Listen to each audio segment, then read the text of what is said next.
Hello, hi, my name is Jess Marie. Welcome to yesterday's Coffee Grounds, where I talk about things that I'm working through in my life. A lot of themes around identity and addiction, both in alcohol use and nicotine consumption. Those are two things that are really strong in my life, and as well as emotional sobriety, emotional well-being, being able to feel comfortable and confident in my emotions and things that I'm working through. And that's also going to be the theme of the video today. So I had an incident last night where I was kind of thrown off, and I didn't realize that I had a mechanism of shutting down when things are kind of intense, where my complete body shuts down.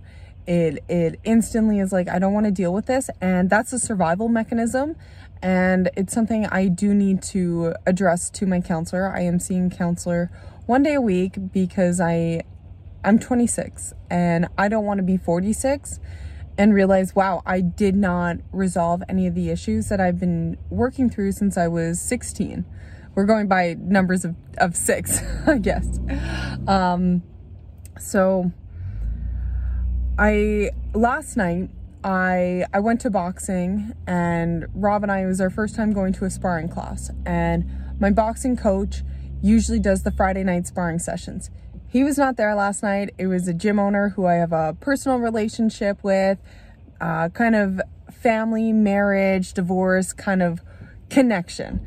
Nonetheless, we have a personal relationship, and I was pretty disappointed to see him there. No offense. I do respect him and what he does in our community and the space that he creates for a lot of people.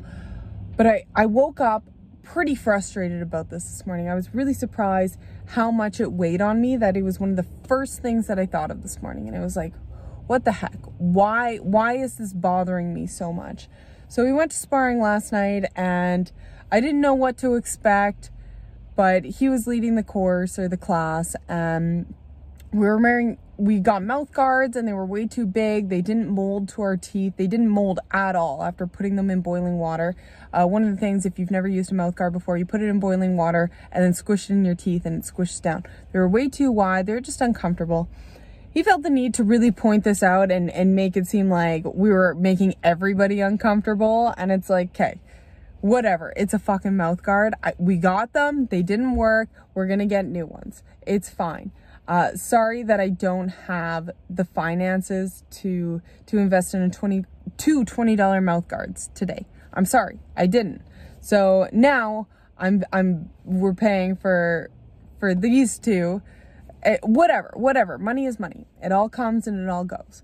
So I'm insecure about this, and I was just really bothered because he runs at such a high intensity, and the way that I interpret it, and I was saying this to Rob on the drive home, that I'm not serving him in any way. I'm not a fighter. I'm not producing anything for him in the gym because I'm new. I'm learning, I'm practicing, and I come to this gym looking for a teacher. And because he is family through marriage and divorce, whatever, I expect him to have my back a little bit.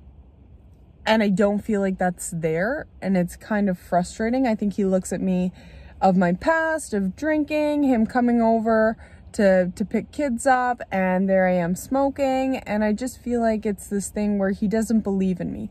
So to not have my boxing coach there, have this other person there, and actually I reached out to him when I first started training. I sent an email, and it was like, hey, you know what, I really want to expand further in my boxing training. What are the steps that I need to do to take this? Where can I get extra support? Blah, blah, blah. And he read my message, didn't reply. And I confronted him about it next time I had a class with him. And he's like, yeah, you know what, Jess? I don't really know what I can do for you, because his girlfriend's in UFC. So he was training with her. He was doing all his classes. He's like, yeah, I don't really know what I can do for you. Okay, this is your gym. This is your business. This is a customer spending $160 a month to pay for your training, for your facility. And you're saying to me that you don't have the decency to reply. You don't have the decency to send a quick message. Hey, I'll talk to you on Sunday. Hey, maybe I'm not the best person for the job. Here's this person's contact. Just a little bit of something, right? It was, yeah, you know what? I'm pretty busy and I don't really have time for you. Okay, why do I feel like I need to invest my money in you, right? And it was kind of disappointing, and I felt pretty broken about it, but that almost drove me a little bit more. So last night, we were in sparring, and I saw him, and I just felt like shutting down, and I did. And Rob brought it to my attention. I was like, I don't know why I let things get to me so much. And he's like, you not only do that, but you shut down completely. Because, I said, I need to stop letting things bother me so much. He's like, no, you do more than that. You completely shut down. And it's like, oh my goodness, that's something I wasn't fully aware of. And it's a survival mechanism. We do these things with our emotions that if we learn about something, so let's say I've brought something up that's an insecurity to someone I trust in the past, and they don't give me a space that is reassuring, or in a place that I'm validated. Not saying that everybody needs to do that, but when it's at a young age, you don't have the tools to cope with that. So my tool has been shutting down. I'm uncomfortable, I feel insecure, I feel like crying, I feel like walking out. My body just shuts down as a survival mechanism, instead of either putting that energy into the task I'm doing, or putting it in a box and coming to it later. So this way of transforming energy, I think, is why I'm so called to boxing right now, or martial arts. And it can be used for anything. If you're an artist of any form, dancing, writing, painting, sculpting, whatever it may be, turning something into nothing, or transferring energy in a way, it doesn't matter what it is. Take whatever passion project that you do. Transforming energy that is very difficult sometimes to deal with, or very blissful, very beautiful to deal with, transforming that in a way. And that's why I feel very called to boxing, because I have been athletic my entire life. It is something that is quick thinking. You got to be in the zone, because you don't, just seeing that slight muscle twitch that somebody is going to punch you in the face, and you are either going to take that punch, or you're going to quickly slip out of it, or you're going to hit back, whatever it may be, whatever your counter is to that. I see boxing as, there is my emotion right in front of me. What am I going to do? Am I going to let it hit me in the face? Fuck no! I am not going to let it hit me in the face. And that's something that I'm learning, because I've been hit in the face with emotion, and I just sit with that. And even with boxing, I've now been hit in the face so many times, and it's only going to progress. Right? Either hit or get hit, or hit and don't get hit. And that's where I want to be. I want to look my emotion in the face and be like, I see you, and you're not going to hit me today. You're not going to hit me. Get out of my face. I'm going to take you on with every ounce of my being. And when I'm tired, I'm going to find that reserve, and I'm going to take you the fuck on. And that's how I interpret boxing. And that's why I feel so called to do this right now.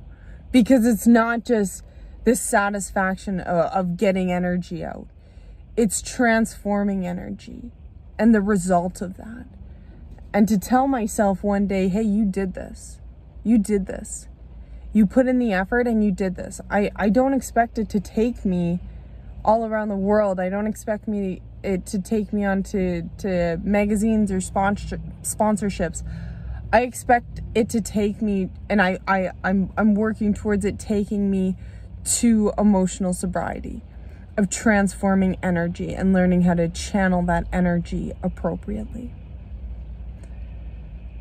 So I've definitely been bothered, and I woke up trying to film this morning, and I was name dropping and very unbalanced with my speech, but I feel like I'm at a place where I've had time to process that, and you know what, it's okay. I'm allowed to be bothered. You are allowed to be bothered, but it's what you do with that bothering that matters. I think the saying is life is 90% of what happens to you, and or 10% of what happens to you, and 90% of how you respond. and I'm very reactionary, and I don't want to be that way. I want to be able to take a breath, and during that breath, I can think about my decision.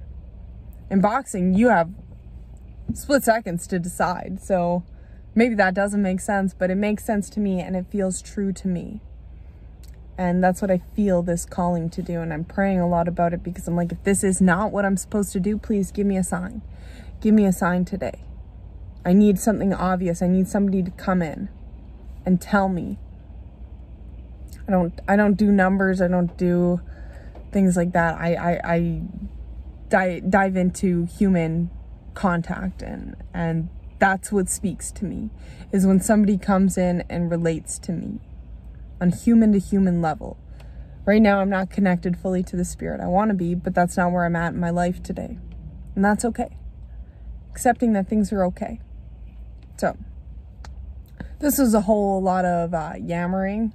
Yammering! What does yammering mean? I don't know. But yeah, if you made it this far in this video, thank you so much for listening. I really appreciate it. I just, yeah, it may not seem genuine, but fuck, is it ever genuine that somebody wants to listen to me talk for 10 minutes and just hear what I have to say, and just give me this safe space. Give me this space to express some things. And I know that I'm not alone. There's a lot of people out there who are feeling certain things and also going through other struggles in their life. And it's like, if I can connect to one person, I fucking love that.